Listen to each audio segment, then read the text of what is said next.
Hello everyone, this is Priya. Welcome back to Economics अड्डा with Priya. आज हम लोग डिटरमिनेंट्स ऑफ डिमांड, मांग के निर्धारक तत्वों को समझेंगे।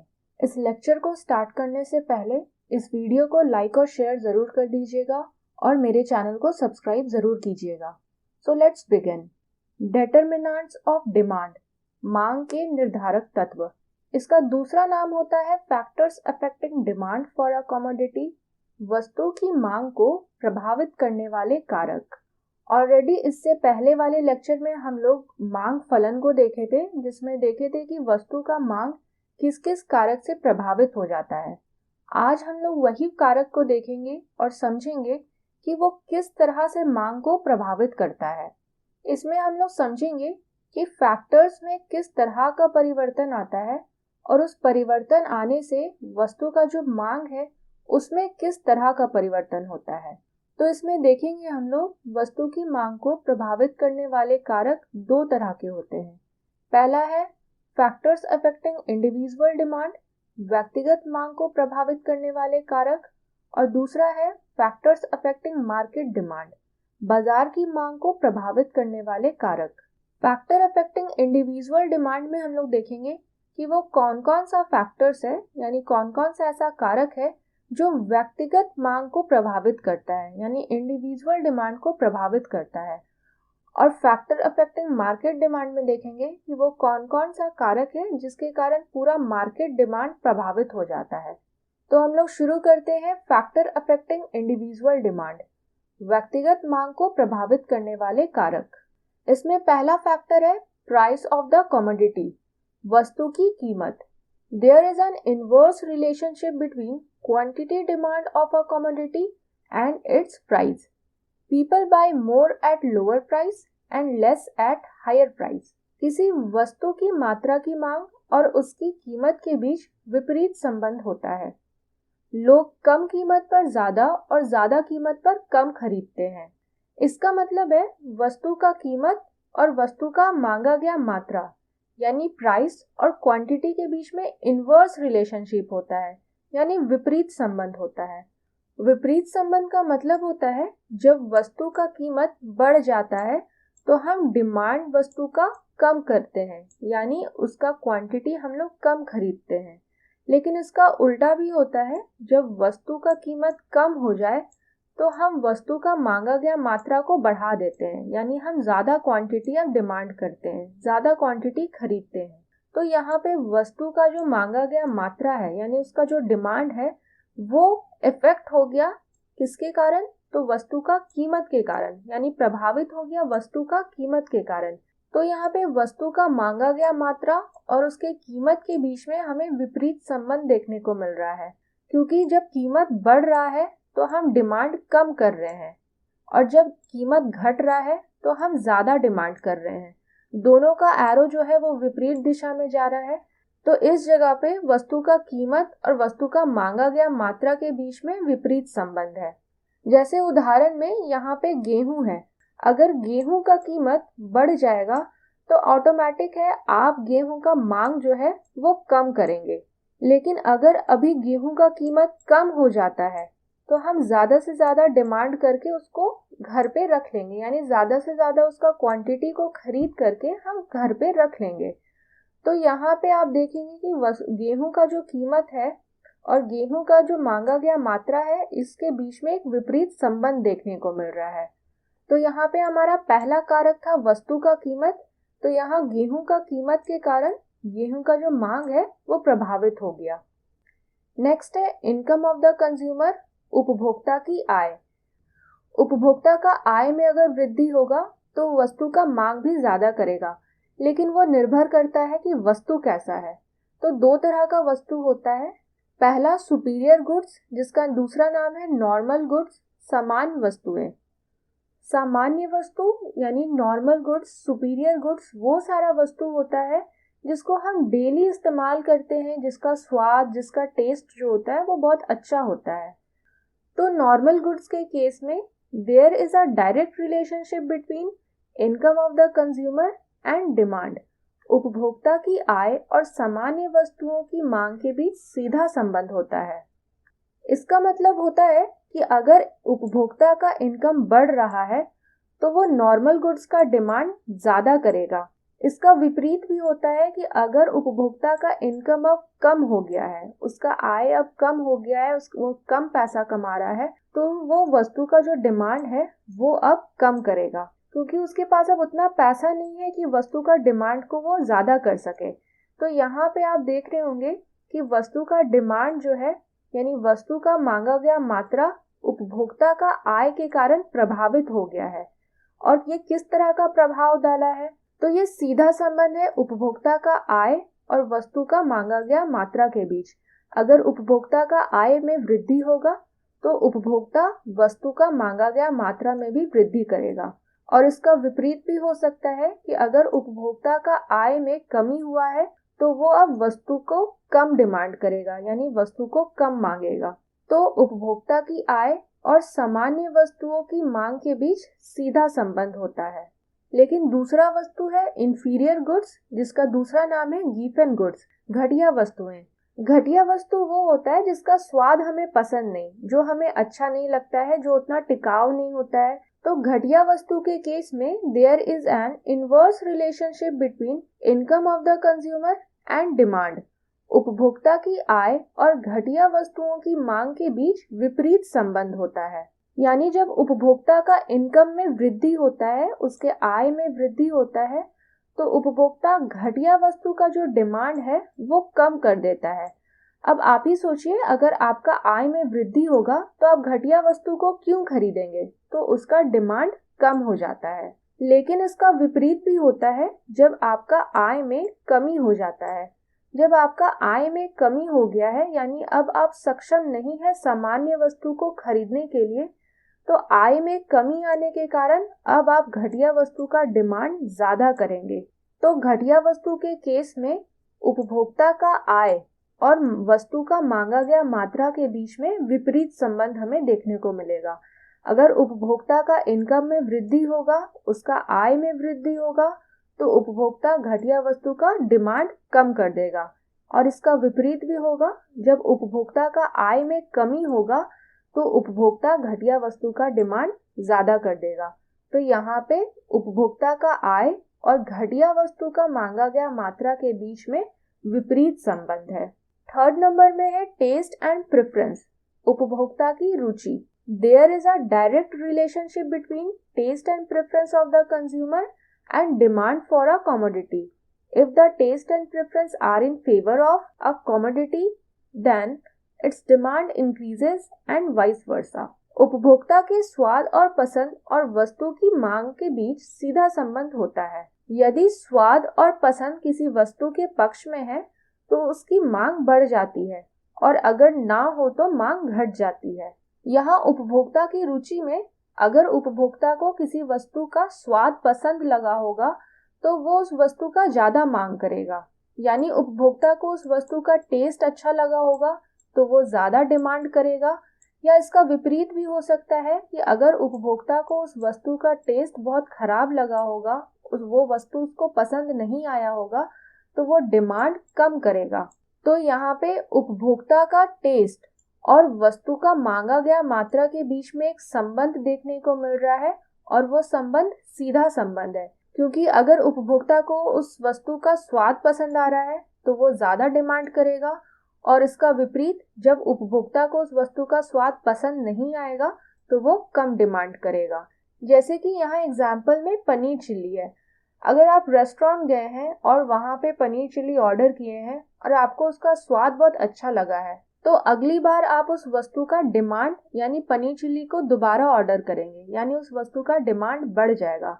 लेकिन इसका विपरीत, अगर आपको पनीर चिल्ली का स्वाद अच्छा नहीं लगा होगा तो अगली बार आप उसका डिमांड नहीं करेंगे, आप उसको दोबारा फिर नहीं मंगवाएंगे।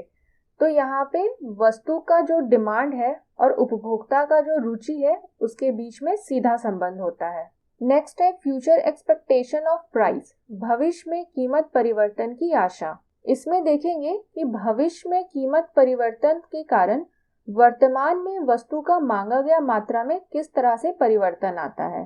तो there is a direct relationship between the demand for a commodity and future expectation of price. If we expect the price to rise in future, we will demand more at present and vice versa.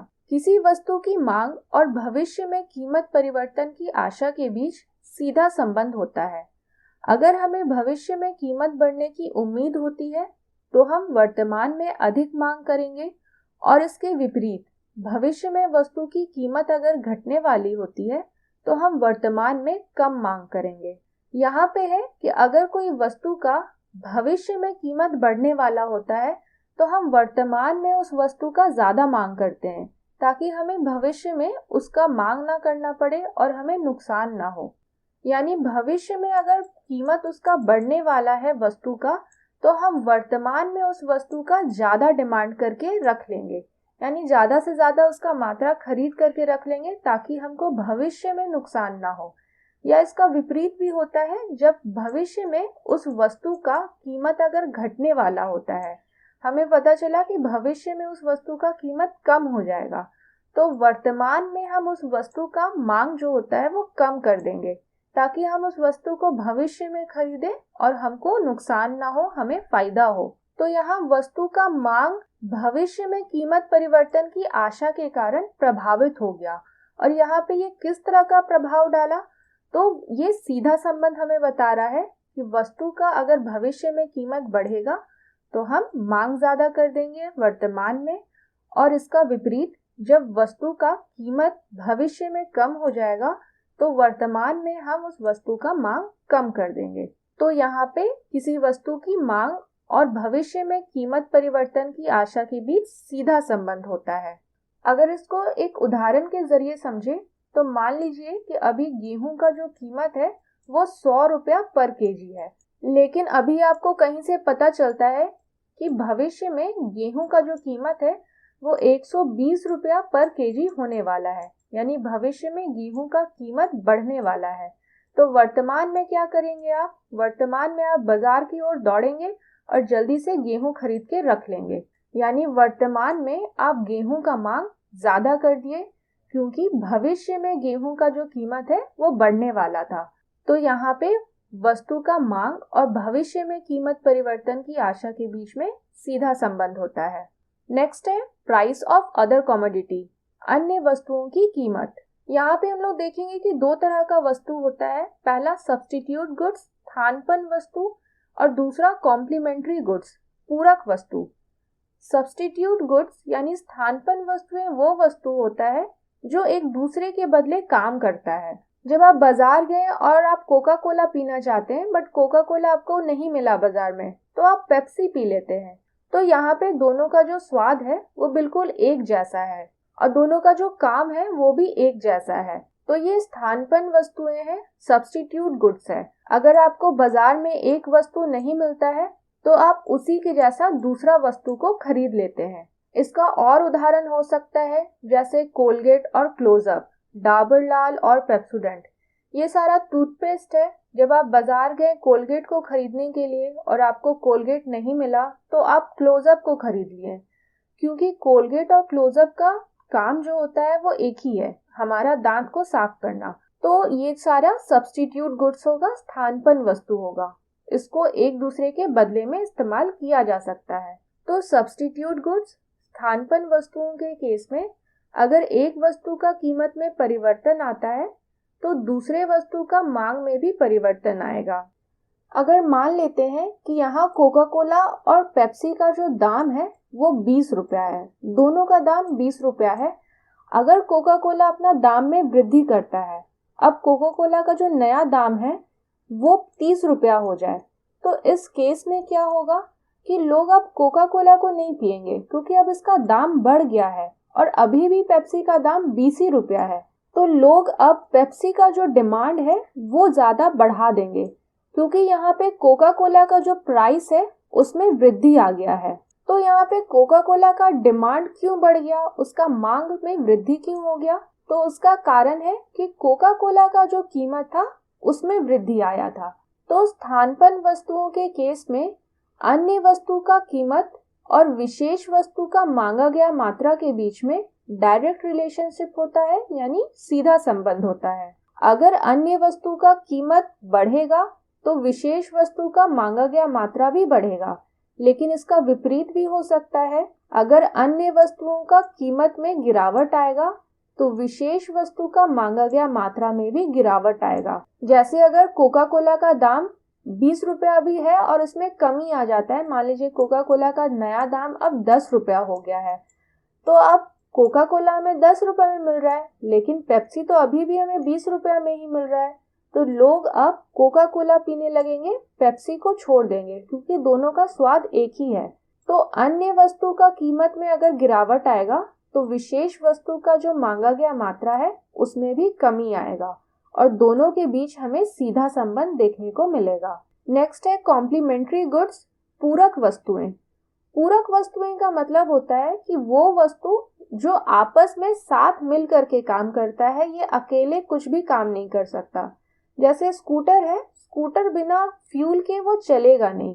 अगर fuel का कीमत में परिवर्तन आएगा तो automatic scooter का भी कीमत में परिवर्तन आएगा। तो यहाँ पे अगर फ्यूल का कीमत में गिरावट आ रहा है, यानी फ्यूल का दाम अब कम हो जा रहा है, पेट्रोल वगैरह का दाम अगर अब कम हो गया है, तो स्कूटर का जो डिमांड है वो बढ़ जाएगा। लोग अब ज्यादा स्कूटर खरीदेंगे, क्योंकि पेट्रोल अब बिल्कुल कम दाम में मिल रहा है, तो लोग ज्यादा स्कूटर को भी खरीदेंगे। लेकिन इसका विपरीत भी हो सकता है कि अगर फ्यूल का दाम में वृद्धि हो जाए, पेट्रोल अब 500 रुपया लीटर मिलने लगे, तो इस केस में लोग स्कूटर या जो भी व्हीकल है उसका डिमांड कम कर देंगे। क्योंकि फ्यूल का इतना ज्यादा दाम बढ़ गया है तो लोग अब गाड़ी को खरीदेंगे नहीं। तो पूरक वस्तुओं के केस में अन्य वस्तु का कीमत में अगर परिवर्तन आएगा तो विशेष वस्तु का मांग में भी परिवर्तन आएगा। जैसे अन्य वस्तु का कीमत में अगर गिरावट आया है तो विशेष वस्तु का मांग बढ़ जाएगा, और इसके विपरीत अगर अन्य वस्तु का कीमत में वृद्धि हुआ है तो विशेष वस्तु का मांग में कमी आएगा। तो यहाँ पे इन दोनों के बीच में विपरीत संबंध देखने को मिलेगा, इनवर्स रिलेशन देखने को मिलेगा। तो यहाँ तक था कि फैक्टर अफेक्टिंग इंडिविजुअल डिमांड, यानी व्यक्तिगत मांग को प्रभावित करने वाले कारक। आगे हम लोग देखेंगे फैक्टर अफेक्टिंग मार्केट डिमांड, बाजार की मांग को प्रभावित करने वाले कारक। इसमें हम लोग वो सारे कारक को देखेंगे जिससे बाजार का मांग प्रभावित हो जाता है, यानी पूरा का पूरा बाजार यहाँ पे प्रभावित हो जाएगा। यहाँ पे किसी विशेष व्यक्ति को प्रभाव नहीं पड़ेगा, यहाँ पे पूरा का पूरा बाजार प्रभावित हो जाएगा। तो इसमें पहला पॉइंट है पॉपुलेशन, जनसंख्या।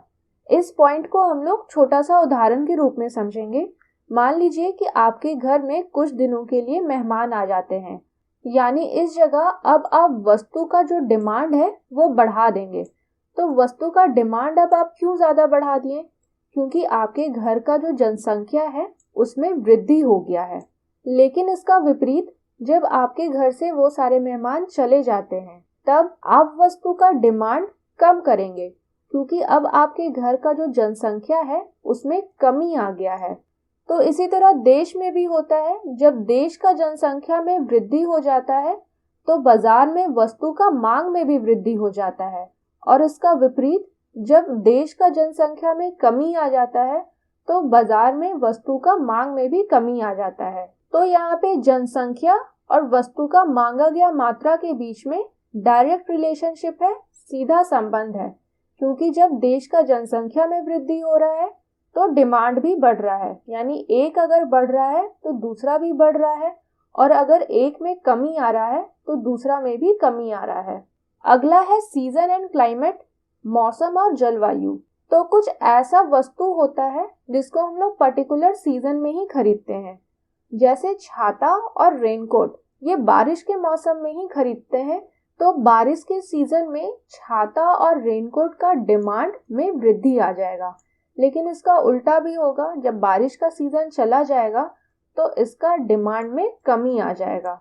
और लास्ट पॉइंट है प्रिवेलिंग मार्केट कंडीशन, बाजार की मौजूदा स्थिति। बाजार का दो स्थिति होता है, पहला बूम पीरियड होता है यानी तेजी का दौर, और दूसरा रिसेशन, मंदी का दौर। बूम पीरियड में यानी तेजी का दौर में बाजार में वस्तु का मांगा गया मात्रा में वृद्धि होते चला जाएगा, लेकिन इसका विपरीत, जब रिसेशन होगा यानी मंदी का दौर होगा तो बाजार में वस्तु का मांगा गया मात्रा में कमी देखने को मिलेगा। उसका मांगा गया मात्रा में कमी होते चला जाएगा। तो ये सारे कारक के कारण बाजार का जो मांग है वो प्रभावित हो जाता है। प्रीवियस वीडियो का हमारा क्वेश्चन ऑफ द डे था, ceteris paribus dash is a functional relationship between quantity demanded of a commodity and its price. अन्य बातों के समान रहने पर डैश का संबंध किसी वस्तु की मात्रा की मांग और उसके मूल्य से है। Cross demand, income demand, price demand, all of the above. तिरछी मांग, आय मांग, कीमत मांग, उपयुक्त सभी। इसका आंसर ऑप्शन सी होगा, प्राइस डिमांड, कीमत मांग। आप में से बहुत सारे व्यूअर्स ने इसका सही आंसर दिया। आज का हमारा क्वेश्चन ऑफ द डे है, there is a / dash relationship between quantity demand of a commodity and its price. किसी वस्तु की मात्रा की मांग और उसकी कीमत के बीच डैश संबंध होता है। Inverse, direct, both A and B, none of these. विपरीत, सीधा, ए और बी दोनों, इनमें से कोई नहीं। आप अपना आंसर कमेंट बॉक्स में दीजिएगा। नेक्स्ट वीडियो में हम लोग बहुत important topic law of demand, मांग का नियम को समझेंगे। ये टॉपिक से रिलेटेड हमेशा एग्जाम में क्वेश्चन को देखा गया है, तो ये टॉपिक हमारे लिए बहुत इंपॉर्टेंट है। इस वीडियो से पहले ऑलरेडी 2 चैप्टर का प्लेलिस्ट बना हुआ है, आप उस वीडियो को देख सकते हैं। वो प्लेलिस्ट का लिंक डिस्क्रिप्शन बॉक्स में है। अगर आप मेरे से कनेक्टेड रहना चाहते हैं और वीडियोस से रिलेटेड रेगुलर अपडेट लेना चाहते हैं तो मेरे फेसबुक और इंस्टाग्राम पेज को फॉलो ज़रूर कीजिएगा, लिंक डिस्क्रिप्शन में है। और अगर आपको ये वीडियो अच्छा लगा होगा तो इस वीडियो को लाइक और शेयर ज़रूर कीजिएगा और मेरे चैनल को सब्सक्राइब ज़रूर कीजिएगा। Thank you everyone.